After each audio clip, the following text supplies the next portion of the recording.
আচ্ছা, আমরা তাহলে আজকের ক্লাসটা শুরু করে দিই। তো আমরা বলছিলাম যে লাস্ট একটা মেশ অ্যানালাইসিস এর ম্যাথ বাকি রাখছিলাম, সেটা আজকে শুরু করব। একটু খেয়াল করি, হ্যাঁ। তো মেশ যে অ্যানালাইসিসটা পড়ছি, মেশ অ্যানালাইসিস যেই থিওরিটা আমরা গত লেকচারে পড়ছি, তো আজকে আমরা মেশ অ্যানালাইসিস একটা নতুন জিনিস শিখবো, সেটা হচ্ছে সুপার মেশ। কখন আমরা মেশ অ্যানালাইসিসে সুপার মেশ অ্যাপ্লাই করব। মনে রাখবো যে দুইটা লুপের মধ্যে, যেমন এই একটা লুপ, হ্যাঁ, দুইটা লুপের মধ্যে যদি একটা কমন কারেন্ট সোর্স থাকে তাহলে আমাদেরকে সুপার মেশ অ্যাপ্লাই করা লাগবে। যেমন এই একটা লুপ আছে, আবার এই একটা লুপ আছে, তাহলে এই দুইটা লুপের লুপের মধ্যে কমন কি একটা কারেন্ট সোর্স আছে না? এই দুইটা লুপের মধ্যে কমন একটা কারেন্ট সোর্স আছে। তাহলে মনে রাখতে হবে যে দুইটা লুপের মধ্যে যদি একটা কমন কারেন্ট সোর্স থাকে তাহলে আমাদেরকে সুপার মেশ অ্যাপ্লাই করা লাগবে, হ্যাঁ। তো সুপার মেশটা কিভাবে অ্যাপ্লাই করবো একটু পরে হচ্ছে আমি ম্যাথ দিয়ে বুঝাই দিব। বাট আগে আমাদের এটা মনে মনে রাখতে হবে যে কোনো একটা লুপ নিয়ে যখন আমি কাজ করব, হ্যাঁ, নর্মালি লুপ নিয়ে কাজ করা মানে আসলে ভোল্টেজ ইকুয়েশন গুলা নিয়ে কাজ করা, হ্যাঁ, ভোল্টেজের টার্ম গুলা নিয়ে কাজ করা। লুপ ইকুয়েশন নিয়ে কাজ করা মানে ভোল্টেজের টার্ম গুলা নিয়ে কাজ করতে হবে।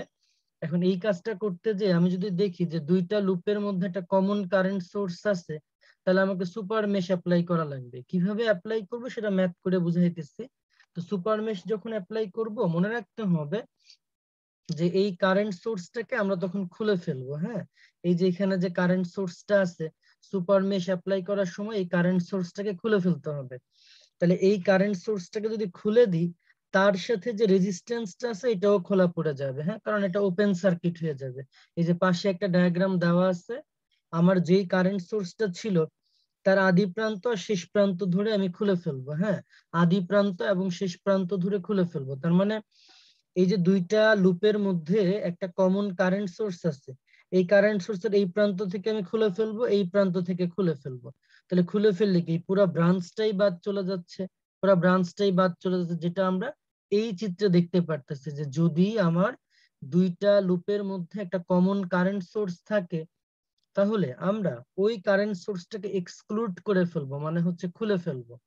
তো আমরা একটা ম্যাথ দিয়ে ব্যাপারটা বোঝার ট্রাই করি, হ্যাঁ, একটা ম্যাথ দিয়ে ব্যাপারটা বোঝার ট্রাই করি। তো এই যে এখানে একটা ম্যাথ আছে, হ্যাঁ, এখানে একটা ম্যাথ আছে, আমাদেরকে বলছে যে I1 এবং I4 এগুলা বের করতে হবে ইউজিং মেশ অ্যানালাইসিস, হ্যাঁ।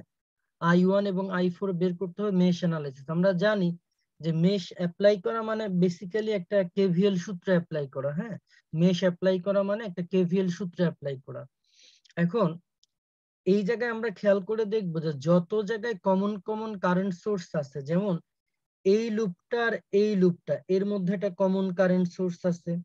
আবারও যদি ভালো করে খেয়াল করি, আবার একটু ভালো করে খেয়াল করি, দেখা যায় যেমন এটা একটা লুপ ধরছি, এটা একটা লুপ ধরছি বা মেশ, হ্যাঁ, এটা একটা মেশ হতো, এটা একটা মেশ হতো, এরকম চারটা মেশ অ্যাপ্লাই করা যেত যদি এদের মধ্যে কমন কারেন্ট সোর্স না থাকতো। এখন ঝামেলা হচ্ছে এই এই মেশটা এবং এই মেশটা, এই দুইটার মধ্যে একটা কমন কারেন্ট সোর্স আছে, কমন কারেন্ট সোর্স আছে, হ্যাঁ। তাহলে এখানে আমার সুপার মেশ অ্যাপ্লাই করা লাগবে। আবার যদি আমরা একটু ভালো মতো খেয়াল করি, আমরা যদি একটু ভালো মতো খেয়াল করি, সেটা হচ্ছে যে এই মেশ এবং এই মেশ এই দুইটার মধ্যেও কিন্তু একটা কমন কারেন্ট সোর্স আছে, এই দুইটার মধ্যেও কিন্তু একটা কমন কারেন্ট সোর্স আছে। তাহলে মনে রাখতে হবে যত জায়গায় কমন কারেন্ট সোর্স আছে সবগুলাকে আমি কি করতে পারবো, একটা জায়গায় কনভার্ট করতে পারবো। তার মানে এই তিনটা নিয়ে আমি একটা মেশ বানাই ফেলবো। যত জায়গায় কমন কারেন্ট সোর্স আছে সেই কমন কারেন্ট সোর্স গুলার জায়গায় কি করতে পারবো, আমি সবগুলা নিয়ে একটা মেশ অ্যাপ্লাই করতে পারবো, হ্যাঁ। এই যে এইটা বাদ দিলাম, এটা বাদ দিলাম, এটা বাদ দিলে তো আলটিমেট এরকমই হয়ে যাচ্ছে, হ্যাঁ, আলটিমেট এরকমই হয়ে যাবে, ঠিক আছে। তো যদিও ডিপেন্ডেন্ট কারেন্ট সোর্স খোলা যাবে না, হ্যাঁ, ডিপেন্ডেন্ট সোর্স খোলা যাবে না। আচ্ছা, আমরা ম্যাথটা করে করে আমরা বুঝবো যে কিভাবে আমরা এই থিওরি গুলো অ্যাপ্লাই করি, ঠিক আছে। কিভাবে থিওরিটা অ্যাপ্লাই করি সেভাবে আমরা একটু দেখব। সেটা হচ্ছে যে খেয়াল করি যে এই জায়গায় যেটা আমাদের আছে, এই যে বললাম যে এই জায়গায় যে একটা কারেন্ট সোর্স আছে, এই জায়গায় যেটা কারেন্ট সোর্স আছে, তাহলে এই মেশ এবং এই মেশ, হ্যাঁ, এই মেশ এবং এই মেশ, এই দুইটা মেশের মধ্যে একটা কারেন্ট সোর্স কমন আছে, তার মানে এখানে একটা সুপার মেশ অ্যাপ্লাই করা যাবে।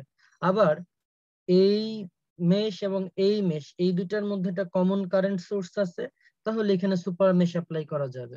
তার মানে এইটার সাথে এটা কমন, আবার এটার সাথে এটা কমন। তাহলে ওভারঅল ভাবে আমরা যেটা করব সেটা হচ্ছে এই পুরা তিনটা জিনিস নিয়ে একটা মেশ বানাই ফেলবো। হ্যাঁ, যেহেতু এদের মধ্যে কমন আছে, এই তিনটাকে নিয়ে একবারে আমরা সুপার মেশ অ্যানালাইসিস শিখবো। তো অনেকের মনে হইতে পারে যে সুপার মেশ মনে হয় অনেক কঠিন। হ্যাঁ, তো অ্যাকচুয়ালি সুপার মেশ অ্যাপ্লাই করাটা আরো বেশি সহজ। এটা করলে আমাদের ইকুয়েশন সংখ্যা কমে যায়, মানে ইকুয়েশন কমে না, মানে আমার বেশি ইকুয়েশন নেওয়া লাগবে না। না হলে আমার যেটা করা লাগতো, একটা দুইটা তিনটা চারটা কেভিএল অ্যাপ্লাই করা লাগতো, কিন্তু সুপার মেশ নেওয়ার কারণে আমার এতগুলা কেভিএল অ্যাপ্লাই করা লাগবে না। তাহলে এখন অ্যাপ্লিকেশন গুলো আমরা একটু খেয়াল করি। হ্যাঁ, অ্যাপ্লিকেশন গুলো খেয়াল করি। তাহলে এই যে পুরো ব্রাঞ্চটা ধরে, হ্যাঁ, এই যে পুরো ব্রাঞ্চটা ধরে আমরা সুপার মেশ অ্যাপ্লাই করব। তাহলে সুপার মেশ যখন অ্যাপ্লাই করব, বেসিক্যালি এখানে একটা কেভিএল অ্যাপ্লাই করব। হ্যাঁ, এই যে বলা হচ্ছে applying KVL to the larger super mesh. ঠিক আছে, লার্জার যে সুপার মেশটা, সেখানে কেভিএল অ্যাপ্লাই করব। তাহলে আমরা যদি একটু সুন্দর মতো খেয়াল করি, কোনো পোলারিটি না দেওয়া থাকলে আমরা প্লাস মাইনাস, তারপরে প্লাস মাইনাস, প্লাস মাইনাস, হ্যাঁ, এভাবে করে করে এই এই পর্যন্ত গেলাম। হ্যাঁ, এভাবে করে গেলাম। তাহলে খেয়াল করি, এই এই প্রথমে আমার ডিউটি কি, প্রথমে ডিউটি হচ্ছে যে প্রত্যেকটা মেশে আমার এক একটা করে কারেন্ট ধরে নেওয়া লাগবে। যেমন এই মেশে আমি একটা কারেন্ট ধরে নিচ্ছি I1, এই মেশে একটা কারেন্ট ধরে নেওয়া হয়েছে I2, এই মেশে একটা কারেন্ট ধরে নেওয়া হয়েছে I3, এই মেশে একটা কারেন্ট ধরে নেওয়া হয়েছে I4। তার মানে ইন্ডিভিজুয়াল যে মেশ গুলা ছিল, সে ইন্ডিভিজুয়াল মেশ গুলাতে আমি কারেন্ট সোর্স গুলো ধরে নি, মানে কারেন্ট ধরে নিব। এই মেশটার মধ্যে I1, এই মেশটা I2, এটা হচ্ছে I3, এটা I4। র্যান্ডম ধরলে সমস্যা না, আমি ধরতে পারতাম এই জায়গায় I2, এখানে I3। হ্যাঁ, যদি প্রশ্নে দেওয়া থাকে যেভাবে, সেভাবে ইউজ করতে হবে। আর যদি হচ্ছে যে দেওয়া না থাকে, তাহলে আমরা ইচ্ছা মতো ধরে নিব। এই প্রশ্নে অবশ্য কারেন্ট সোর্স, মানে কারেন্টের যে ধরে নেওয়ার যে ব্যাপারটা, তারা নিজেরাই দিয়ে দিছে, তো এখানে আর আমরা নিজেরা কোনো কিছু ধরতে পারবো না। হ্যাঁ, এরা নিজেরা দিয়ে দিছে, এই জন্য এখানে যা যা আছে আমাকে সেটা ধরেই আমাকে অ্যাপ্রোচ করতে হবে। হ্যাঁ, আমাকে সেটা ধরেই কাজটা করতে হবে। তাহলে এবার সুন্দর মতো একটু খেয়াল করি, এটা প্লাস, এটা মাইনাস, এটা প্লাস, এটা মাইনাস, হ্যাঁ, তারপরে এটা প্লাস, এটা মাইনাস, হ্যাঁ, তারপরে আর নাই। হ্যাঁ, এই যতগুলো আমার ভোল্টেজের ফরম্যাট আছে, সেই ইকুয়েশন গুলো আমাকে নিতে হবে। আচ্ছা, আরেকটা আছে, এটা প্লাস, এটা মাইনাস। হ্যাঁ, মানে আমি জাস্ট এই যে যতটুকুর মধ্যে আমার সুপার মেশ অ্যাপ্লাই করব, হ্যাঁ, ততটুকু ব্রাঞ্চ আমার নেওয়া লাগবে। তাহলে খেয়াল করি, এই জায়গায় কি আছে, এই জায়গায় আছে 2 × I1। হ্যাঁ, এই যেভাবে নিলাম 2 × I1। তারপরে এখান থেকে যখন আমি যাচ্ছি যাচ্ছি যাচ্ছি আবার এভাবে গেলাম, এখানে কি হবে 4 × I3। হ্যাঁ, কারণ এর ভিতর দিয়ে I3 কারেন্ট যাচ্ছে। ঠিক আছে, 4 × I3, 4 × I3। তারপরে যখন এখান থেকে এখানে আসবো, 8 × এইখানে আমাদের নিশ্চয়ই মনে আছে I3 - I4, কারণ এই দুইটা ব্রাঞ্চের মধ্যে আবার এই 8 ওহম রেজিস্ট্যান্সটা কমন। তাহলে যেহেতু আমি এই দিক দিয়ে নিতেছি, এই লুপের আন্ডারে নিচ্ছি, এজন্য I3 - I4 হবে। হ্যাঁ, I3 - I4 হবে। যেমন একটা জিনিস একটু ভালো করে খেয়াল করি, এই জায়গায় কেন শুধু 4 × I3 হলো, কারণ এর সাথে তো কোনো মিসম্যাচ ঘটে না, এই 4 ওহম তো আর অন্য কোনো লুপের মধ্যে প্রবেশ করে নাই। হ্যাঁ, এই জন্য এখানে 4 × I3। বাট এই যে এইটটা, এইটার মধ্যেও প্রবেশ করছে, এটার মধ্যেও প্রবেশ করছে, এই জন্য 8 × I3 - I4 হয়েছে। ঠিক আছে, 8 × I3 - I4 হয়েছে। তারপরে যখন আমি এখানে যাব, এদিক দিয়ে যখন যাব, তখন হচ্ছে 6 × I2 হয়ে যাবে। হ্যাঁ, 6 × I2 হয়ে যাবে, 6 × I2। তাহলে আমার ডিউটি হচ্ছে সবাইকে জাস্ট ইকুয়েশন গুলা কিভাবে আসছে এটা বুঝাই দেওয়া। যোগ বিয়োগ আমি কাউকে বুঝাবো না, যোগ বিয়োগ নিজেরা বুঝে নেবে। ঠিক আছে, তাহলে যোগ বিয়োগটা নিজেদের বুঝে নিতে হবে। আচ্ছা, তাহলে আমরা একটা ইকুয়েশন বুঝলাম। এই সবাই ক্লিয়ার এই লাইনটা কিভাবে হয়েছে? একটু চ্যাট বক্সে লিখিত, সবাই ক্লিয়ার কিনা এই লাইনটা? ঠিক আছে, এই লাইনটা সবাই, খালি আমি ইকুয়েশন গুলা বুঝাই দিব, যোগ বিয়োগ নিজেরা করে নিব। ওকে, নাইস। সামিউজ্জামান ক্লিয়ার। আচ্ছা, ঠিক আছে, সবাই ক্লিয়ার। ঠিক আছে, ওকে, নাইস নাইস। ঠিক আছে, আর কমেন্ট করা লাগবে না, এবার আমরা আবার আসি। সবগুলা ইকুয়েশন গুলো আবার বুঝাই দিই। ঠিক আছে, খেয়াল করি। তাহলে আমরা একটা ইকুয়েশন বুঝলাম, এটাকে সিম্পলিফাই করে এই ইকুয়েশনটা আনা হয়েছে। এবার আসি, আমার আননোন প্যারামিটার কিন্তু এখানে চারটা, I1 I2 I3 I4। তাহলে সামহাও আমার চারটা ইকুয়েশন লাগবে এদেরকে সলভ করার জন্য। হ্যাঁ, আননোন প্যারামিটার যেহেতু চারটা, তাহলে এদেরকে সলভ করার জন্য আমার কয়টা ইকুয়েশন লাগবে? চারটা ইকুয়েশন লাগবে। হ্যাঁ, তো এখন আমরা ভালো মতো খেয়াল করি, কেবল আমরা একটা ইকুয়েশন নিচ্ছি, অলরেডি আমরা একটা ইকুয়েশন নিচ্ছি, এখন বাকি ইকুয়েশন গুলো নেওয়া শুরু করব। হ্যাঁ, অলরেডি একটা ইকুয়েশন নেওয়া হয়েছে, তাহলে বাকি ইকুয়েশন গুলা কিভাবে নিব?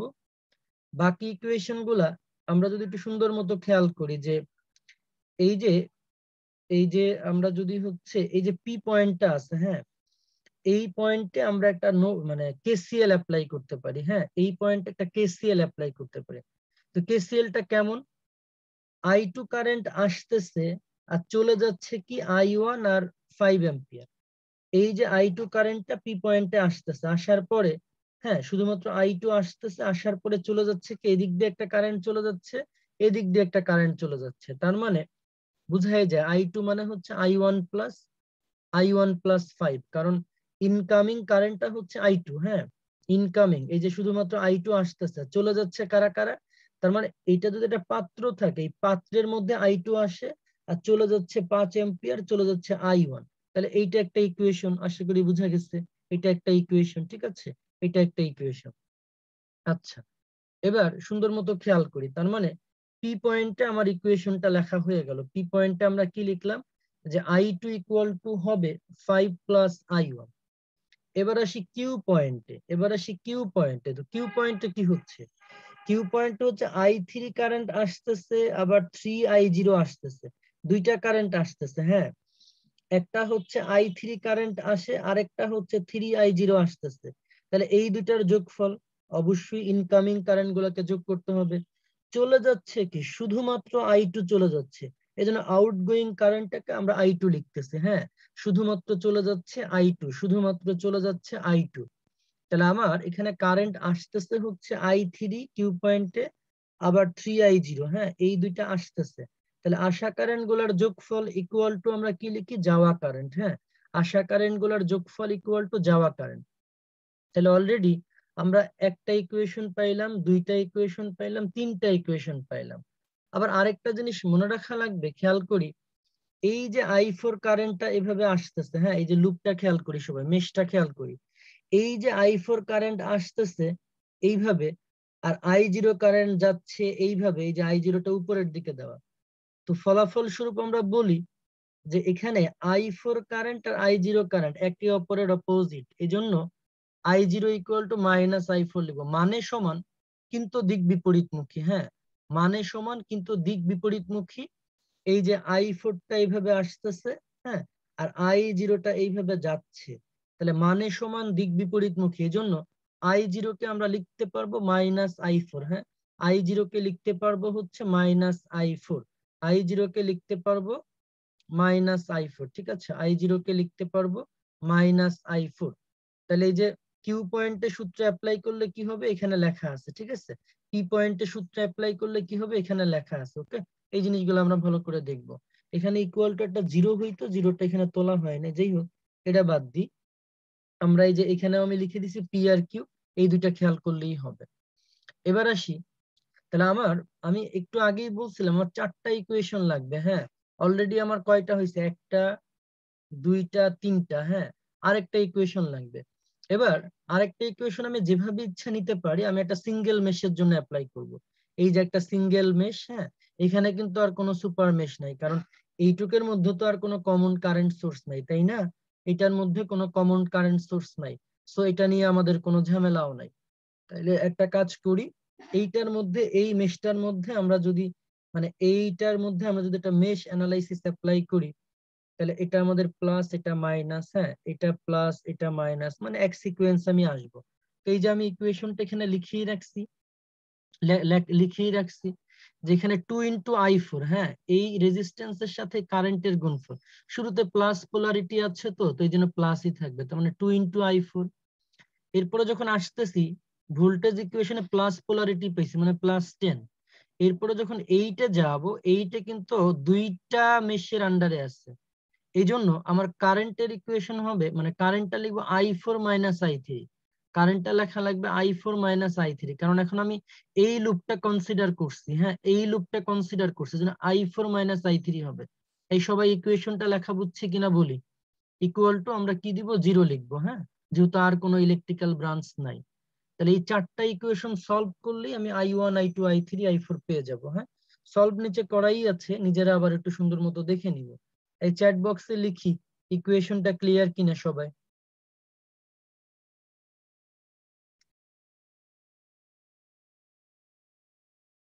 ওকে ক্লিয়ার, সবাই ক্লিয়ার, ঠিক আছে। তাহলে আমাদের এই ম্যাথটা আমরা বাকি রাখছিলাম কিভাবে সুপার মেশ অ্যাপ্লাই করে, সেই জিনিসটা বুঝাই দিলাম, ঠিক আছে। আর লাস্টে হচ্ছে আরেকটা ম্যাথ আছে, আচ্ছা আর নাই, ঠিক আছে এই পর্যন্তই।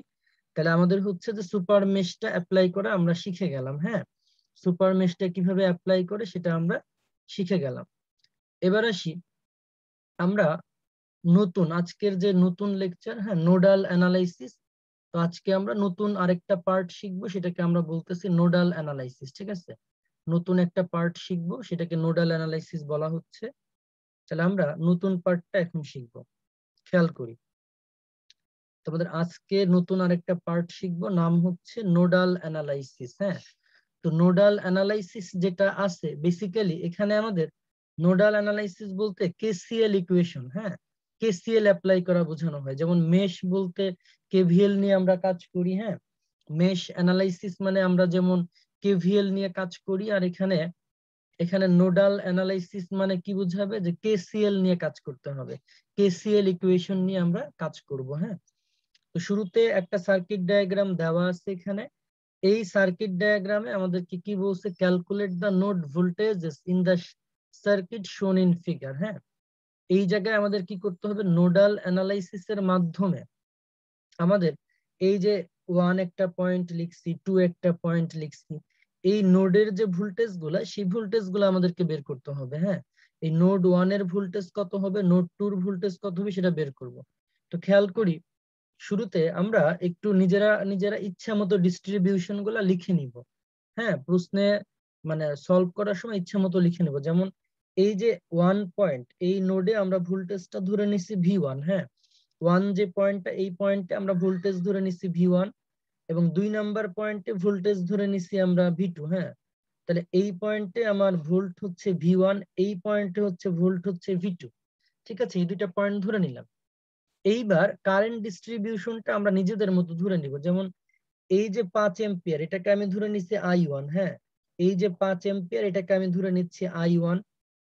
I1 কারেন্টটা যখন এখানে আসবে, এখানে এসে দুই ভাগে ভাগ হইলো, হ্যাঁ। তো এদিকে একটা কারেন্ট যাবে, এদিকে একটা কারেন্ট যাবে, তো এই কারেন্টটাকে আমি ধরে নিচ্ছি I2, এই কারেন্টটাকে আমি ধরে নিচ্ছি I3, হ্যাঁ। তাহলে এদিকে একটা কারেন্ট যাচ্ছে, I1 কারেন্টটা যখন এই প্রান্তে আসবে, তখন এদিকেও যাবে এদিকেও যাবে। তো এই সাইডেরটা I2 ধরলাম, এই সাইডেরটা I3 ধরলাম। এই ধরাধরি গুলো ইচ্ছা মতো ধরা যাবে, চাইলে আমি এই সাইডে I3 এই সাইডে I2, এটারে I4 নাম দিতে পারতাম, ইচ্ছা মতো যা ইচ্ছা তা ধরে নিব, আলটিমেট সলভ করলেই হবে। এরপরে এরপরে হচ্ছে I2 কারেন্টটা যখন এখানে আসবে, হ্যাঁ এখানে আসবে, এখন খেয়াল করি এই 10 এম্পিয়ারও এদিকে আসতেছে। এই 10 এম্পিয়ারকে আমরা আবার I4 নাম দিছি, হ্যাঁ এই 10 এম্পিয়ারটাকে আবার I4 নাম দিছি, ঠিক আছে। তো এখন যেটা হচ্ছে যে দুইটা কারেন্ট এখানে আসলো, এই 10 এম্পিয়ার আসতেছে আর I2 কারেন্ট এখানে আসতেছে, চলে যাচ্ছে আবার কি I1 চলে যাচ্ছে, হ্যাঁ যেহেতু এইটা I1 ধরছি, তাহলে এটাও I1ই থাকবে। আর নিচের কারেন্টটাকে কিছু একটা ধরে নেওয়া লাগবে, যেহেতু আমি I1 I2 I3, হ্যাঁ তারপরে এটাকে I4 দিয়ে রিপ্লেস করছি, তাহলে এটাকেও আমরা I5 ধরে নিলাম। তার মানে সমস্ত জায়গায়, হ্যাঁ বিভিন্ন নোড যে পয়েন্ট গুলো আছে, সেই সমস্ত পয়েন্টে আমার কারেন্ট গুলো ধরে নেওয়া লাগবে, ইচ্ছা মতো ধরে নিব, হ্যাঁ এখানে একটা এখানে একটা এখানে একটা এখানে একটা এইটা একটা, ইচ্ছা মতো কারেন্ট গুলাকে ধরে নিব।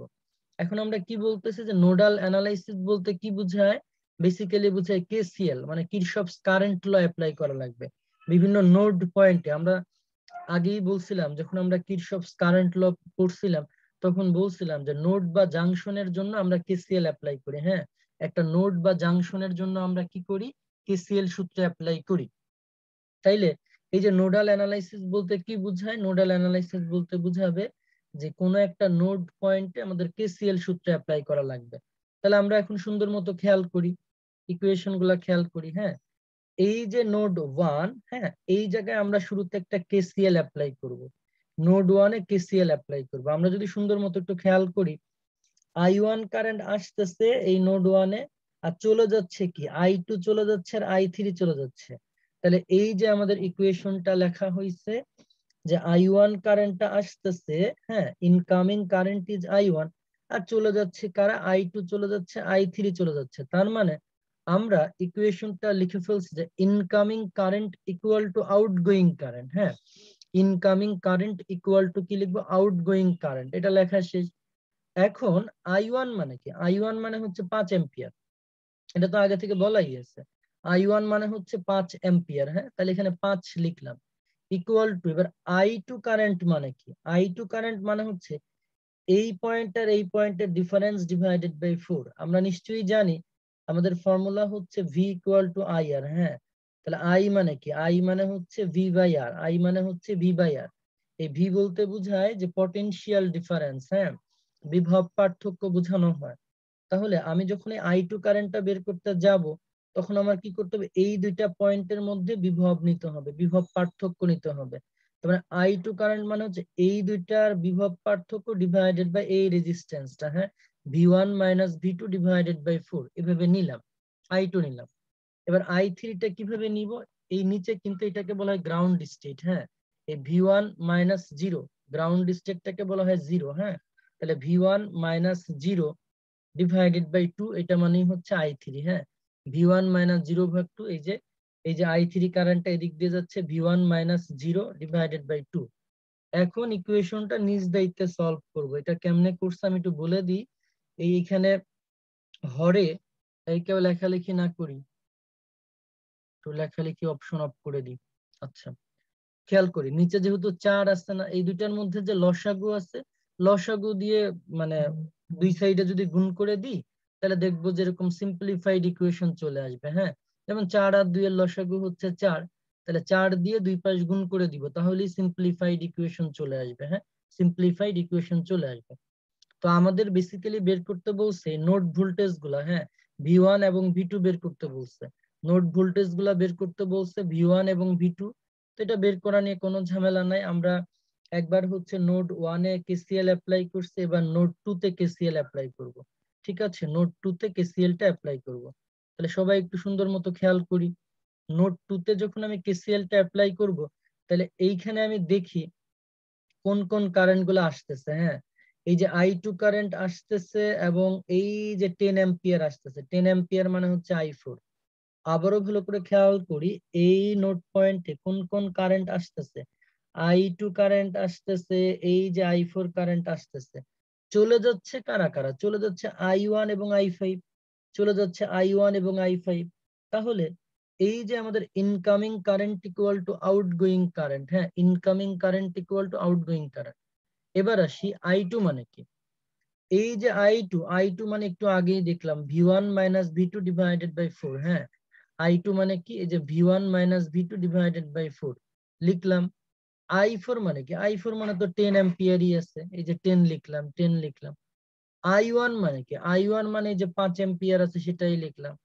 I5 মানে কি? I5 মানে হচ্ছে যে এই পয়েন্ট আর এই পয়েন্টের মধ্যে ভোল্টেজ ডিফারেন্স নিব। হ্যাঁ, এই পয়েন্ট এবং এই পয়েন্টের মধ্যে ভোল্টেজ ডিফারেন্স নিব। তার মানে V2 minus 0 divided by 6, V2 minus 0 divided by 6। Okay, এখন খেয়াল করি। হ্যাঁ, লিখছি, লেখার পরে এই 4 আর 6 এর লসাগু হচ্ছে 12। হ্যাঁ, 4 আর 6 এর লসাগু হচ্ছে 12, এই জন্য দুই পাশ দিয়ে 12 দিয়ে গুণ করে দিলে তাহলে আমাদের যেটা হবে, এই যেরকম কোনো লব বাই হর না থেকে সিম্পল ইকুয়েশন চলে আসবে। হ্যাঁ, 4 আর 6 এর লসাগু যেহেতু 12, এই জন্য দুই পাশকে 12 দিয়ে গুণ করা হয়েছে, তাহলে আমাদের এখানে সিম্পল ইকুয়েশন চলে আসবে যোগ বিয়োগ করে। এখন আমাদের হাতে দুইটা ইকুয়েশন আছে, এইটা একটা ইকুয়েশন, এটা একটা ইকুয়েশন। এই দুইটা ইকুয়েশন যোগ বিয়োগ করলে, সলভ করলেই আমরা V1 V2 পেয়ে যাব। হ্যাঁ, এই দুইটা ইকুয়েশন যোগ বিয়োগ করে যদি আমরা সমাধান করি, তাহলেই আমরা কি পেয়ে যাব? V1 V2 এটা পেয়ে যাব। হ্যাঁ, এই দুইটা যোগ বিয়োগ করে সলভ করলেই আমরা কি পেয়ে যাব? V1 এবং V2। সো আশা করি এই ম্যাথটা বোঝা গেছে। হ্যাঁ, আশা করি এই ম্যাথটা বোঝা গেছে। এই ম্যাথটা অনেকেই আছে হয়তো আরেকবার যখন স্লাইডটা দেখবে তখন ক্লিয়ার হয়ে যাবে। হ্যাঁ, তো কারা কারা এই ম্যাথটা দেখে একবারে বুঝতে পারছে? হ্যাঁ, এখন ইনস্ট্যান্ট কারা বুঝছে একটু লিখিত, তারা ক্লিয়ার লিখিত। আর যারা বুঝে নাই তারা পরে একদম প্রথম থেকে দেখবো, তাইলে আস্তে আস্তে ক্লিয়ার হয়ে যাবে। তাহলে যা কারা কারা দেখি যে একবারে ক্লিয়ার হয়েছে? সৌরভ ক্লিয়ার একবারে, তারপরে আচ্ছা আবির হোসেন, তারপরে সিরাজুল ইসলাম, আচ্ছা সামিউজ্জামান, আচ্ছা থ্যাংক ইউ, সবাই তো বুঝছে, ঠিক আছে। আর যাদের একটু ঝামেলা আছে তারা আবার একটু শুরু থেকে ইকুয়েশন গুলা দেখবে, মিলাই মিলাই, তাহলেই বুঝবে। ওকে নাইস, ঠিক আছে, তাহলে আমরা পরবর্তী ম্যাথে যাই। আচ্ছা, এখানে যে ক্রেমার রুল দিয়ে সলভ করছে আমি আগেই বলছি, এই ক্রেমার রুল দিয়ে সলভ করা লাগবে না, নিজেরা হাতে হাতে সলভ করবো অথবা ক্যালকুলেটর দিয়ে ইকুয়েশন সলভ করে ফেলবো। হ্যাঁ, ক্যালকুলেটর দিয়ে ইকুয়েশন সলভ করে ফেলবো। তো আসি আমরা পরবর্তী একটা প্রবলেমে। এই একটা প্রবলেম দেওয়া আছে, আমরা এখন এইটার সলভ বোঝার ট্রাই করব। 3.2, হ্যাঁ, এই প্রবলেমটা বোঝার ট্রাই করি, ঠিক আছে। আমি এটা আরেকটু সাইজে বড় করাই দিই। আমরা এখন এইটা বুঝাবো। আচ্ছা, এখানে আমাদের কি কি বলা হয়েছে? এখানেও বলা হয়েছে যে নোড ভোল্টেজ গুলা বের করা লাগবে। হ্যাঁ, নোড ভোল্টেজ গুলা বের করা লাগবে। আমাদের কি করতে হবে? নোড ভোল্টেজ গুলা বের করা লাগবে, ঠিক আছে। তাইলে এখানেও আমরা সুন্দর মতো বোঝার ট্রাই করি কিভাবে আমরা নোড ভোল্টেজ গুলা বের করব। তার মানে এইটা একটা নোড পয়েন্ট, হ্যাঁ, এইটা একটা নোড পয়েন্ট, এইটা একটা নোড পয়েন্ট। তাহলে এই তিনটা নোডে আমাদের কি করতে হবে? ভোল্টেজের মান বের করতে হবে। হ্যাঁ, এই তিনটা নোড পয়েন্টে আমাদের কি করতে হবে? ভোল্টেজের মান বের করা লাগবে। তিনটা নোড পয়েন্টে আমাদের ভোল্টেজের মান বের করা লাগবে। হ্যাঁ, 1 নম্বর নোড, 2 নম্বর নোড, 3 নম্বর নোড। তাহলে আমাদের প্রথম ডিউটি হচ্ছে তিনটা নোডে V1 V2 V3 লিখে দেওয়া। হ্যাঁ, প্রথমটায় আমরা V1 লিখলাম যেহেতু এটা 1 নম্বর নোড। দ্বিতীয়টা যেহেতু 2 আছে, হ্যাঁ, যেহেতু 2 আছে এখানে আমরা 2 নম্বর নোড দিচ্ছি। যেহেতু এখানে 3 আছে তাহলে আমরা 3 নম্বর নোড দিব। হ্যাঁ, 3 নম্বর নোড দিব। আচ্ছা, আমার ক্লাসের পরে কি আর আপনাদের ক্লাস আছে? চ্যাট বক্সে লেখেন তো। আমার ক্লাসের পরে কি আর কারো ক্লাস আছে? আর অন্য কোনো টিচারের ক্লাস আছে? আচ্ছা ঠিক আছে, ওকে ওকে,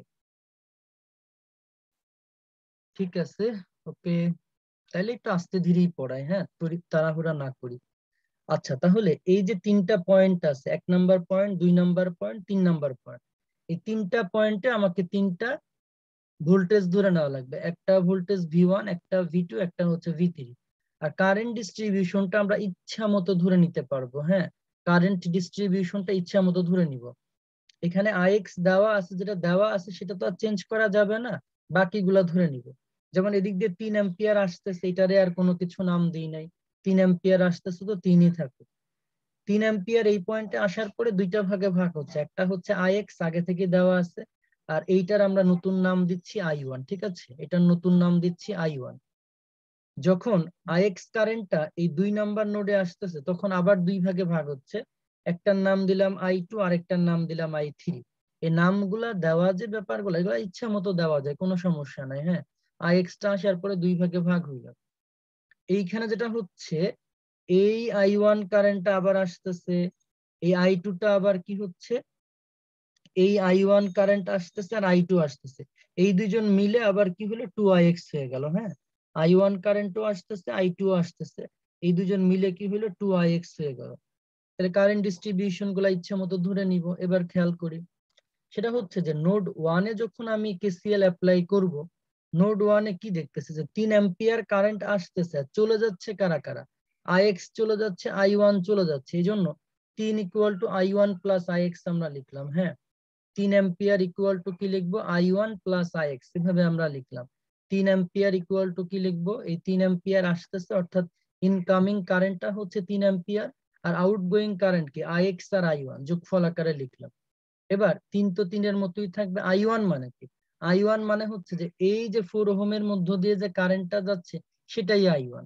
তাইলে এই I1 কারেন্টের ইকুয়েশন হবে এই পয়েন্ট আর এই পয়েন্টের ভোল্টেজ ডিফারেন্স দেখতে হবে 4 ওহম রেজিস্ট্যান্সটা কোন কোন নোডের মধ্যে রয়েছে।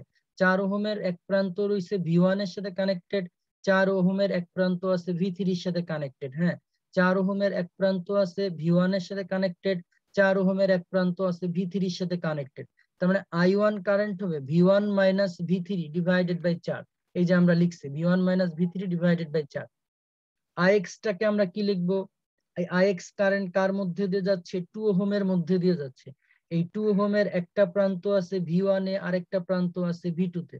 যেহেতু কারেন্ট এইভাবে ফ্লো হচ্ছে, তার মানে V1 এর পটেনশিয়ালটা বড়। হ্যাঁ, তাহলে V1 মাইনাস V2 লিখবো ডিভাইডেড বাই এই রেজিস্ট্যান্স। তাহলে আশা করি একটা ইকুয়েশন বুঝে গেছে। এখন 4 আর 2 এর লসাগু 4 হয়, এই জন্য বোথ সাইডকে 4 দিয়ে গুণ করে দিছি। বোথ সাইডকে 4 দিয়ে গুণ করে দিছি। হ্যাঁ, এবার আসি আমরা নোট 2 তে অ্যাপ্লাই করব। হ্যাঁ, নোট 2।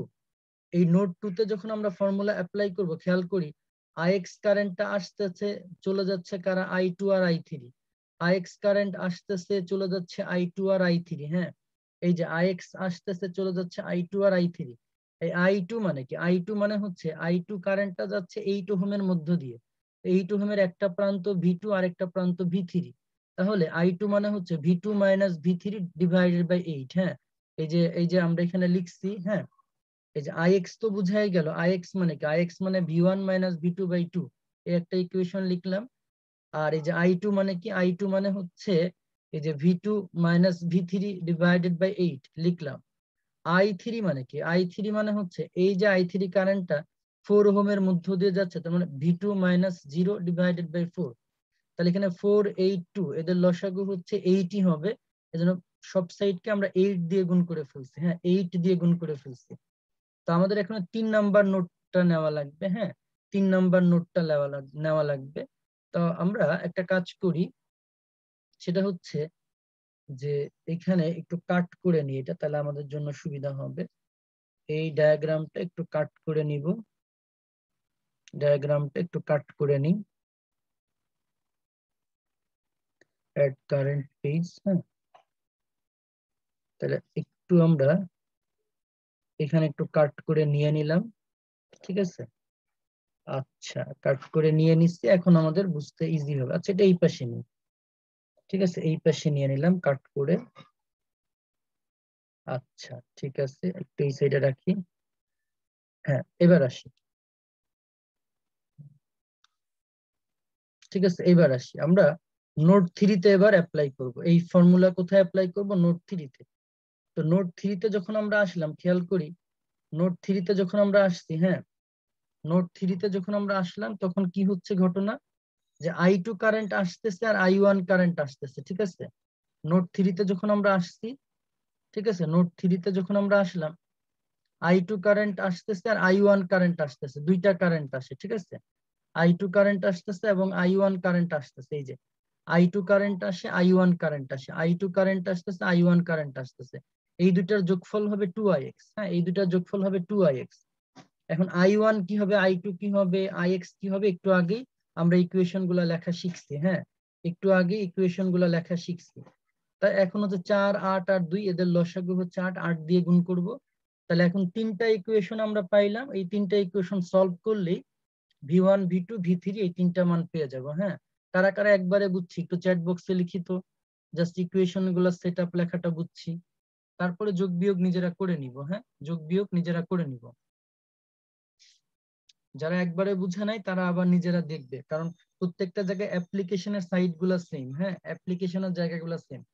স্লাইড যখন দিয়ে দিব নিজেরা দেখলেই বোঝা যাবে। ওকে, আর না বুঝতে পারলে ফ্রেন্ডদের কাছে জিজ্ঞেস করবো। আচ্ছা, নোট 3টা আরেকবার বুঝাই দিই, খেয়াল করি। সেটা হচ্ছে নোট 3টা আমরা আরেকবার একটু ডিসকাস করি। আচ্ছা, একটু হ্যাং করতেছে, খেয়াল করে নোট 3টা। নোট 3তে আসা কারেন্ট হচ্ছে I2। হ্যাঁ, I2 এবং I1 আসতেছে, I2 এবং I1 আসতেছে, আর চলে যাচ্ছে এই যে 2ix। এই যে ইকুয়েশনটা লিখছি, এবার I1টা কিভাবে লিখবে? I1 মানে হচ্ছে এই যে V1 মাইনাস V3 বাই 4। ঠিক আছে, তারপর I2টা কিভাবে লিখবো? I2টা মানে হচ্ছে V2 মাইনাস V3 ভাগ 8। আর Ix মানে কি? Ix মানে এই যে V1 মাইনাস V2 ভাগ হচ্ছে 2। ঠিক আছে, তো এইগুলো আমরা আগেই লিখছি। Ix I1 I2 I3 এগুলো কি হবে আগেই লিখছি। এই তিনটা ইকুয়েশন সলভ করলেই হয়ে যাবে। ঠিক আছে, তিনটা ইকুয়েশন সলভ করলেই হয়ে যাবে। আচ্ছা, তো এখন আমরা একটা কাজ করি, আবার পুনরায় জয়েন করব। ঠিক আছে, আবার জয়েন করব। ঠিক আছে, এই ক্লাসে আবার জয়েন করব। আমি লিভ নিয়ে নিচ্ছি, আবার জয়েন করব ক্লাসরুমের লিংক থেকে।